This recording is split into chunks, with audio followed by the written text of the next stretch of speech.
Hello, everyone. Welcome back to the Sorting Thoughts podcast. I hope you guys are doing good. Today, we are going to be talking about all the books that I've read throughout the month of June. So, buckle up and let's get into it. So, in this month of June, I have read about I have read 5 books. 3 of them were suspense and thrillers, and the 2 other ones were romance. So, just to get to know me a little bit more, thriller slash horror and romance are my 2 favorite genres in books, and also in general in films and TV shows that I watch. But yeah, as of book genres, these are the 2 genres that I read the most. I read 11 books in the thriller genre. I read 9 books in the mystery genre, 7 in the romance, 5 in the fiction, and 5 in young adults. And according to my fable, I am a danger romantic. It says, you've been reading romantic stories with a healthy dose of suspense. You relish in the thrill that lies at the intersection of danger and love. My 2025 goal is to read 35 books. Because last year I did 30 and I read 31. So this year I was like, okay, let's try 35. By the looks of it, I might read a lot more than 35 books. But, it's like one of those challenges where you want it to be attainable. My most read authors so far this year are, in first place, without any surprise, Frida McFadden.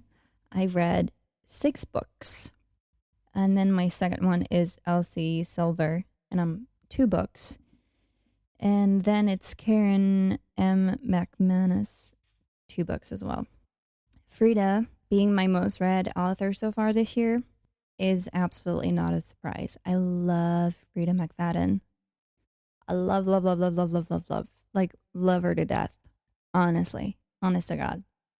Do I qualify her as my favorite author? I don't know. Because Stephen King is pretty up there. He's just the best at what he does. But Frida is so good too. That's a really interesting question that I haven't asked myself in a very long time. I think Frida's up there. Stephen King for sure. And also I think Susan Collins is up there as well because of how she writes. She only writes Hunger Games book if she has something to say about our society today. And I think that's really interesting. I like that. I like that a lot. Abby Jimenez might be up there too. I really like the way she writes her stories. I'm looking at my library right now trying to to figure out who my favorite author might be. But yeah, I think it might be a tie between Stephen King and Frida. And I discovered recently in May, not in June, but in May, I read a book by M.J.R. Lige. That author is Swedish. I really liked the way that the author was writing. The chapters were maybe 6 or 7 pages long, and sometimes even less. But the pace of it all was just so interesting.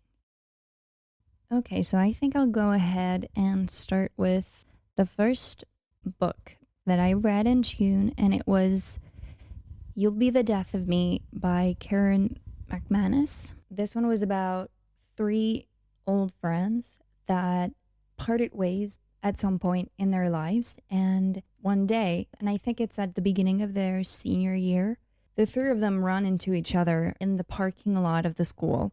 And they decide to ditch like they used to in the past. And while they are ditching school, they encounter another person from their school, decide to follow that person, and that person gets killed. And so they hear the cops and they have to flee the scene. Nice, right? Nice. I like that. I like that a lot. The rest of the book is discovering that all of them actually have a connection to that kid, and it's not just like a kid from their school. It keeps you really interested in the book. You're trying to figure out how each of them are connected to that kid. Did they like the kid or did they hate it? Like, did actually one of them kill the kid? Who knows? I do, but you don't, except if you've read the book. It's the same author that wrote the One of Us series. So, like, One of Us is Lying, One of Us is Back, and One of Us is Next.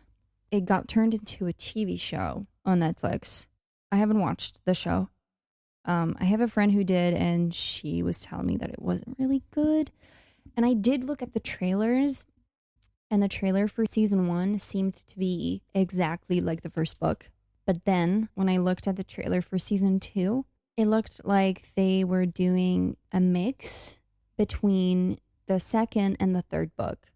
And I was like, this is confusing in a lot of ways. So yeah, I read this one, You'll Be the Death of Me. And then she has another one that's called The Cousins. I've read that one as well. If you're into mysteries, but you don't like to get scared, like I have a friend, she likes cozy mysteries. So it's, if she's going to read any thriller or like any mystery, it's going to have to be very little and where she won't shit her pants every time she turns a page in the book, which is what happened to her when she was reading Verity. That makes me laugh because that's so pure. That's so pure to be a little bit scared by a thriller. It's so precious. It's so precious. I love that. I wish I could have a little bit of that. But no, I'm totally psychotic and I love mysteries and thrillers and true crime and horror movies and horror books and yeah, falling asleep while watching true crime videos. Like deadass. When I'm struggling to fall asleep, if you put like a true crime episode of any kind, anything, I'll fall asleep in like 5 seconds.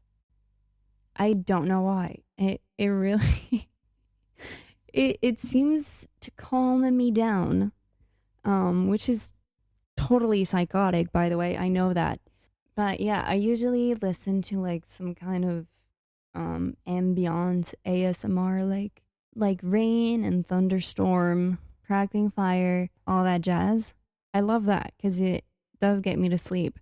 When I'm about to take a nap, I'll put on like a true crime video and I'll dead ass be asleep in like less than 5 seconds, which is concerning. I don't know why. It seems to be calming my body. I know it's totally psychotic. I know that. If you like little mysteries and you're not too much into like very intense thriller or horror, this is a really good young adult series. If you want to get a little bit of anticipation but not like be 100% scared, that's the kind of series that I would advise you to read. I like those little small mysteries, it does the job. This one I gave 4 stars out of 5 because the ending had me on the freaking floor. I'm just thinking about it right now again, and it was just so unexpected. It was a twist that twisted. You know what I mean?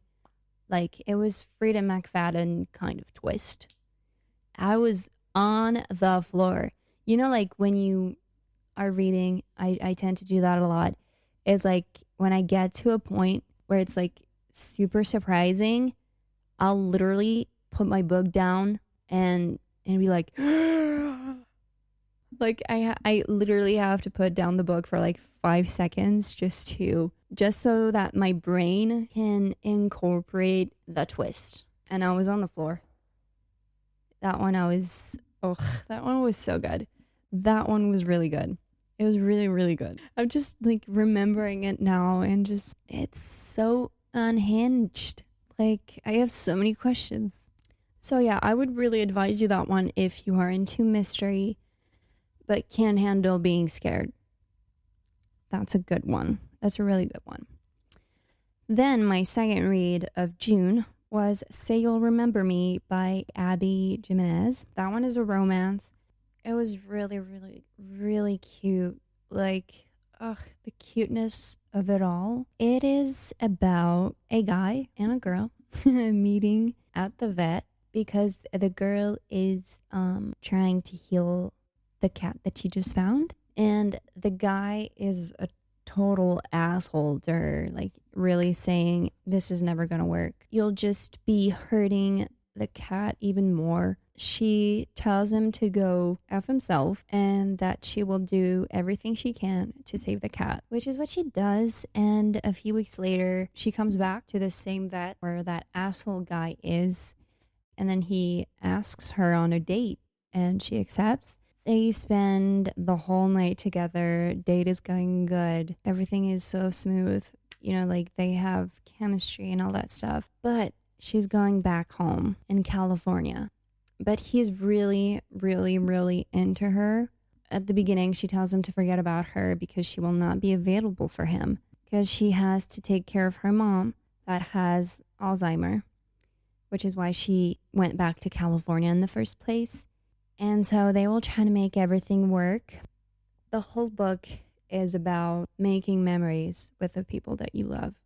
And I think that's something that, you know, maybe we tend to forget about in life because we're all so caught up busy working, making a life for ourselves that sometimes we might forget about those small precious moments that we'll remember for the rest of our lives.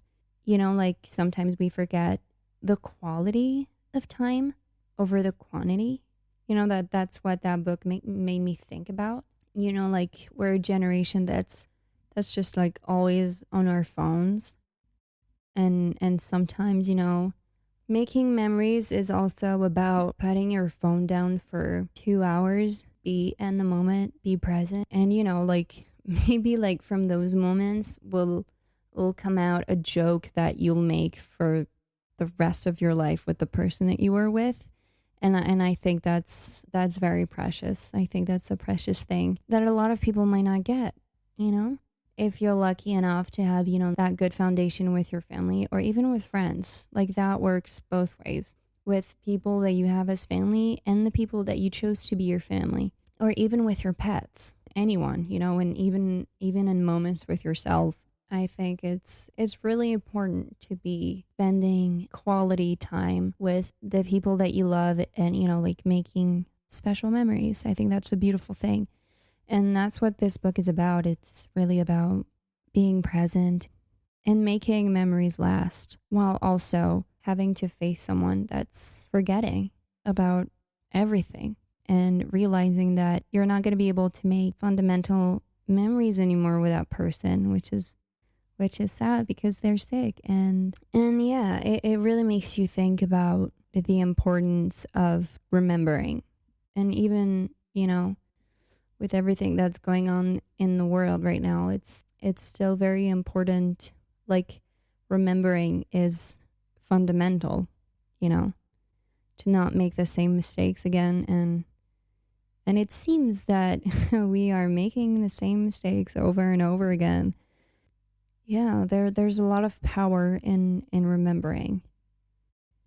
In remembering the past and past mistakes, but also like remembering good things. Remembering is also something to cherish deeply and closely, you know? Because at the end of the day, like that's all you got. That's all you got in your brain. It's to remember the good times that you had. And you know, like I think I'm that kind of person that wants once they're, you know, old and wrinkly, hopefully I'll get to be that, you know, and I want to be that kind of person that when you look back on your life, you'll have a lot of things to remember. That book just makes you realize that remembering is precious and it's a gift, and it's something that some people will not have because they get sick, they have Alzheimer. And even if it's a sickness that takes away all their movement, but they still have their brain, yeah, all they have left is to remember. That book makes you really think on the importance of being able to remember, and that it's a gift, that it's precious, and yeah, that might be something we tend to forget a lot about because we're so caught up in our lives.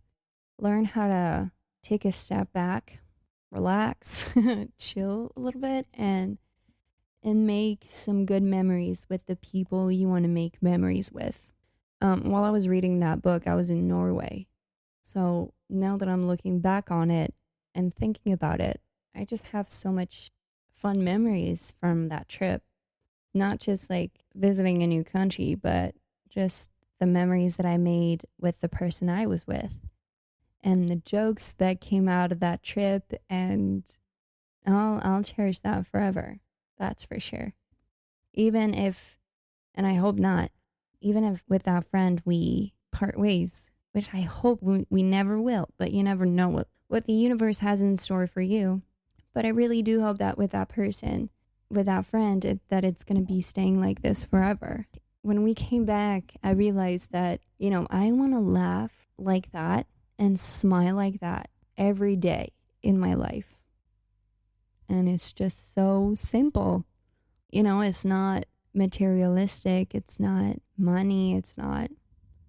It's just wanting to be able to laugh like that wholeheartedly with someone every day, like either a friend, a boyfriend, a family member, anyone that's in my life. I want to, like spend time with them and laugh just like that and have my stomach ache because we laughed so much and we joked too much. But anyways, if you want a really cute story to read, that one is it. You'll be touched, you'll be sad, you'll be joyful, you'll be nostalgic, and it's beautifully written. It's also funny, and that's, I think, what I like about Abby and what she writes. It's that it's just so set into reality that you can literally picture yourself in her stories and identify to them so much. She makes beautiful stories. I gave this book 5 stars because it was a 10 out of 10. Even the backstories were good. It wasn't just about a romance between two people. Like, these two people had their messed up backgrounds and different traumas, and they were really digging into that. And even the side characters and the friends and the other family members, Abby really dug in that. Like, she really gave them a background and different backgrounds. I mean, the whole book is very rich. It's not just a silly little romance. In some ways it is, but it's also real. Like, that could be happening right now to 2 people in the world somewhere. I don't know. It was just a really good book. If you want to read something cute but also real, say you'll remember for sure. Then I read The Tenant by Frida McFadden. That one is a thriller. Most of Frida's books are thrillers. It is the first book by Frida that I gave 3 stars. This one was about a guy that had everything he wanted in life, a high position that was paying well, a fiance, a really good home in the Upper East Side of Manhattan. Dude really had everything in his life until he got fired. And from that moment on, everything goes downhill. So he is struggling to meet ends. And so he and his fiance decide to have a tenant. And from that moment on, there will be some dark and twisted things happening to them. Yeah, everything goes deeply wrong. So everything was already going down in his professional life. So now everything's about to go down in his personal life. That one felt a lot like The Housemaid, if that makes sense. You know, like it's a couple and someone comes and lives with them. She's not working for them, but she lives with them. So the dynamic felt a lot like The Housemaid. The twist was good. I don't really know why I gave this book only 3 stars. I don't know if it's because the first part of the book is mainly from a male point of view. I don't think that's ever bothered me before. Like, you know, in the romances that I read, it's two point of views. So it's like you have the woman's point of view and then you have the guy's point of view. And it's never bothered me before. I thought the whole thing was, I don't know if it's any spoiler alert, but maybe spoiler alert. I had a few theories, but maybe those theories got me a little bit more excited than the actual twist, even though it was surprising for sure. Like, did I want my theory to be right? I thought it was going to be some kind of double personality and a total lunatic, and like, you know, that he was actually like he got himself fired, and like, you know, that he was doing this all to himself, that he didn't know. Like, he didn't know he had like two personalities, one that was the one that was successful and had a fiance, and then like total switch, and he's like this really dark persona, and he was doing all these bad stuff. I thought it was going to be something like that, like some sort of Dr. Jekyll and Hyde, but it wasn't. Not that I was, I don't know, maybe I was disappointed by it. Maybe that would have been more fun in a way, even though the twist was good. But, you know, with Frida, what I like the most, I think, about her is that I can't put the book down. I can't put the book down. Like, I have to know what's I have to know what's happening. Like, I have to understand everything that's happening. I literally, like, for The Housemaid, you should have seen me. I could not put the book down. And I read it in like 7 hours. Like, I started at 2 o'clock in the afternoon and I finished it towards 1 in the morning the next day. I literally could not put it down because I wanted to understand what happened. And so for the next ones, the second Housemaid, I also couldn't put the book down. For the third one as well. And then I read The Boyfriend, and I also couldn't put it down. Same with the coworker, the teacher as well. I couldn't put it down. And with this one, I wasn't really eager to know the twist. And like sometimes like I would want to like scratch my brain because I want to go back to the book so much to know what's happening, because it's literally messing up with me. And also, like, usually with Frida, she messes with you. She messes with you a lot. Like, you know, for some books, you're like, am I going crazy? Like, I really don't know what's happening. Like, I'm trying to have these theories, but I can't. I can't find a single good theory because she's making me crazy. Like, you're like, I don't even know, like, which direction she's going to take me in, you know? And with The Tenant, I didn't have that. Moving on to my fourth book of June. It was One True Loves by Taylor Jenkins Reid. That one, I was also a little bit disappointed. So that one is about a girl who married her high school sweetheart. They built a life together, and right before their anniversary, the guy has an opportunity to go to Alaska, but when he's making the trip, something happens and he's declared dead because the helicopter goes missing. And so the girl goes back to her hometown in Massachusetts. She's able to fall in love again. And when she's settled into her new life with this new person that she's about to marry as well, guess who makes a comeback? Her former husband. You guessed it. And so, who is she going to choose? Is she going to choose to pursue her life with this new guy that she met? Or is she going to go back to her former husband that was missing, that she thought was dead? And so, with this one, I was a little bit disappointed because she did not end up with the person I wanted her to end up with.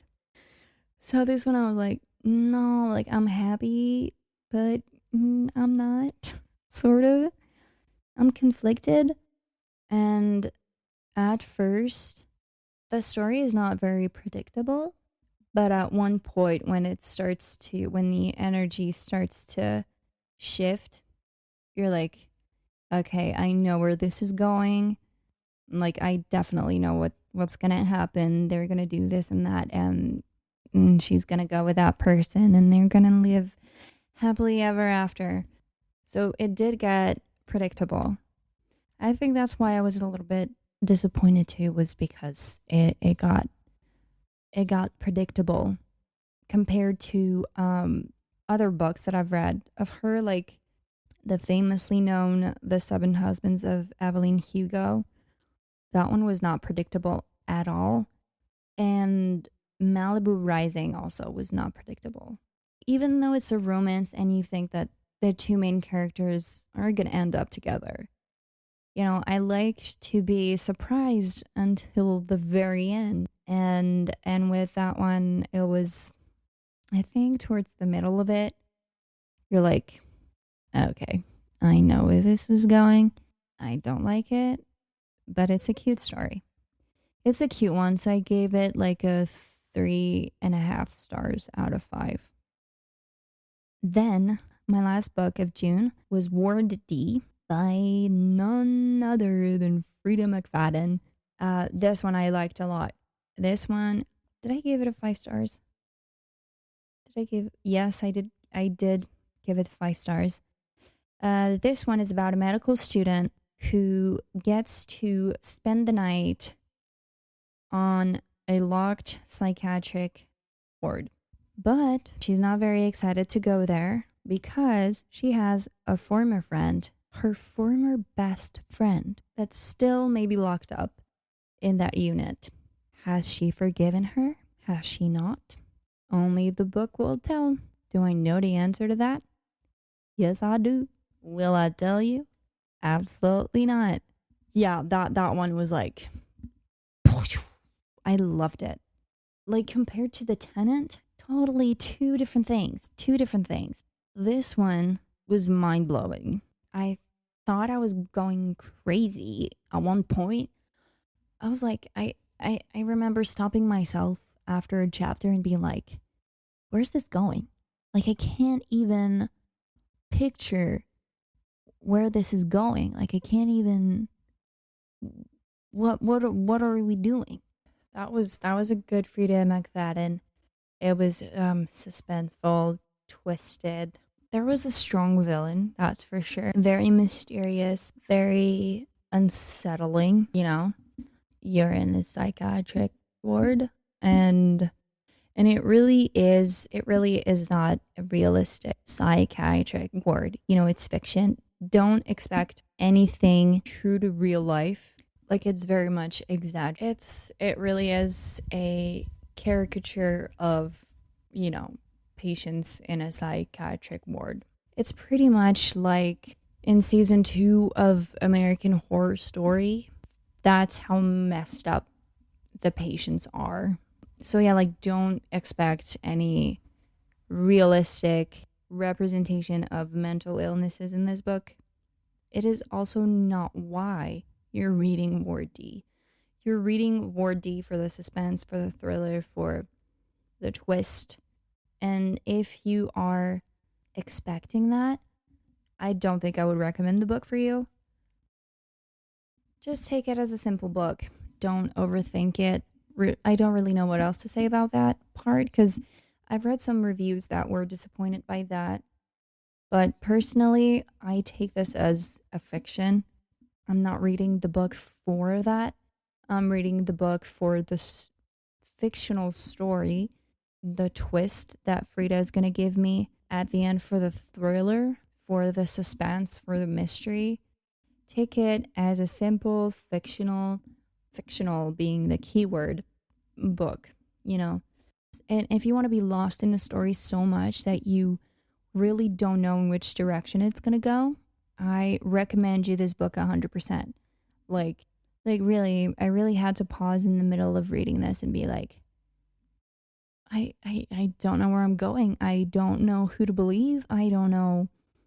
Like I really felt as lost as the main character, where she was like, I don't know who to believe.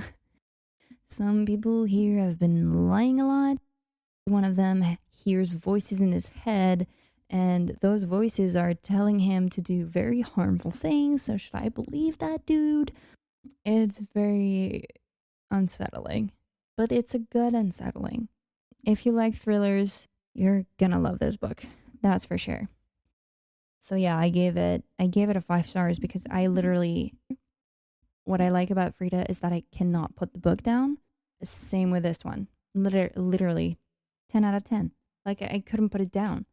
I needed to know what was going on because otherwise I think I would have gone insane. Simple as that. So that was my last book of June. And I also started reading Powerless by Elsie Silver, but I have not finished this one. So this one will be in my July recap. So I'll tell you about this one later. I hope you liked this episode. I hope I didn't ramble too much, which I tend to do, but that's okay. And if you've read any of these books, I would happily read your opinions on it. So yeah, I hope you liked this episode, and I'll see you next week. Bye.